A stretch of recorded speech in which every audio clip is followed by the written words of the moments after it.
I've lived in the same house for nearly a decade. It's not a mansion, but it's a comfortable three-bedroom home in a quiet suburban neighborhood. Over the years, I've put a lot of effort into maintaining it. The house is well kept, the lawn is mowed regularly, and I take pride in my property. But the one thing that's always been a bit of a hassle is the Homeowners Association, HOA. For the most part, I've always been able to follow their rules, but there's one person on the HOA board who's made my life a bit more challenging. Karen. She's one of those people who takes the HOA regulations way too seriously. The kind of person who acts like she's the self-appointed enforcer of neighborhood laws. Every time she sees something she doesn't like, whether it's a minor change in someone's garden or a different shade of paint on the house, she's the first to bring it up. I dealt with her before, and while she could be overbearing, I didn't think much of her, assuming she was just a little too into her HOA duties. However, last summer, things took a drastic turn. Now, to understand the full context of what happened, let me explain my pool. It's not a fancy Olympic-sized pool or anything. It's just a modest, in-ground pool that I installed when I moved in. I love it, and it's been a place to cool off during the scorching summer days. Over the years, the pool developed some small cracks due to normal wear and tear. Nothing major, just a few issues that I intended to repair when I had the time and money. One afternoon, I got a letter from the HOA. It was a typical, formal notice stating that my pool was in violation of community aesthetic standards. The letter didn't say exactly what the issue was, but it strongly implied that the cracks were affecting the look of the neighborhood and potentially lowering property values. It demanded that I repair the pool within 30 days or I'd be fined. Now, I wasn't thrilled about the fine, but I understood that they had rules. I figured I'd get the pool repaired soon enough. The only problem was that I had other priorities and the repairs weren't at the top of my list.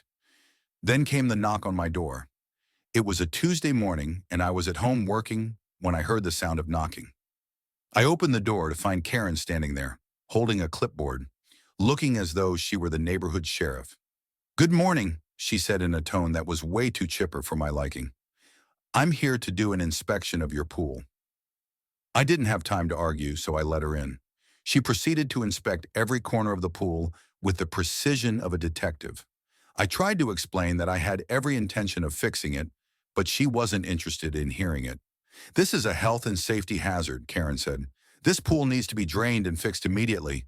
It's an eyesore to the entire neighborhood." I felt my blood pressure rising. While the pool wasn't perfect, it certainly wasn't causing any issues. "Karen, I'll get it fixed, I promise," I replied, trying to keep the situation civil. Karen, however, wasn't satisfied. She scribbled something down on her clipboard and said, "Well, I've made a note of the situation. The HOA will be notified. You have a week to comply, or there will be consequences." A couple of days later, I received another letter from the HOA. It was worse than the first one. This time, it wasn't just a warning, it was a demand. The HOA threatened that if the pool wasn't repaired within 7 days, they would take matters into their own hands and fix it for me. I was livid. Who gave Karen the authority to decide what was right for my property? The last thing I wanted was for some unknown repair company to come and mess with my pool, but I didn't know what else to do. I called around to pool repair companies, and thankfully they were able to schedule the repairs within the deadline. I was feeling a bit of relief, thinking this whole mess was behind me. But then, something completely unexpected happened. It was a Saturday when I came home after running errands. As I turned the corner of my street, something seemed off. I pulled into my driveway, parked my car, and walked to the backyard. And what I saw made my jaw drop. The pool. My pool. It was completely filled with cement. I froze. I couldn't understand what I was looking at. The pool that had once been cracked and neglected was now a solid, unyielding mass of cement. My first thought was that the repair crew had arrived early and made a mistake. But as I looked around, I noticed Karen's car parked a few houses down. My heart raced as I stormed over to her house. I rang the doorbell and Karen opened the door with that same smug expression she always wore. "I see you've had a little renovation done," I said, trying to keep my cool. "Oh yes," she said almost gleefully. "I took the liberty of having your pool filled with cement. It was a safety hazard, and frankly, it was an eyesore." I couldn't let it go on any longer. I stared at her, dumbfounded. You did what? I called the HOA and got approval. It's for the betterment of the community, she said, clearly pleased with herself. I was absolutely livid.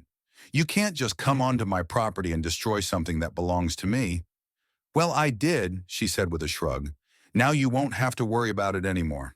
I couldn't believe what I was hearing. This was beyond outrageous. It was criminal. I left her house in a daze and immediately called the police. I filed a report for criminal property damage. Karen didn't just fill my pool with cement. She had destroyed a piece of my property, and it was completely illegal. The cops came to inspect the scene and confirmed that Karen had, indeed, committed felony-level property damage. What Karen didn't understand was that the HOA had no legal right to authorize such an action. Only I, as the homeowner, could make decisions about my property. It wasn't long before the HOA received a flood of complaints, and Karen was officially investigated. She was forced to pay for the removal of the cement, which cost about $10,000, and the HOA fined her for overstepping her boundaries. The HOA board also disbanded her from her position and banned her from being on the board again. She had effectively abused her power, and now she had to face the consequences. As for me, I was able to get my pool fixed properly, and by the end of the summer, I was enjoying it again. I'd learned a valuable lesson.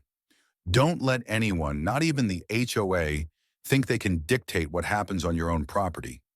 Karen, on the other hand, learned that there are real consequences when you take matters into your own hands, especially when you commit a felony. It's a shame she didn't know that before she ruined my pool, Karen from my HOA decided to fill my pool with cement after I didn't fix it within a week. She thought she was helping, but she ended up committing a felony. She was forced to pay for the damage, banned from the HOA board, and I got my pool fixed. Don't mess with people's property, especially when you don't know the legal consequences.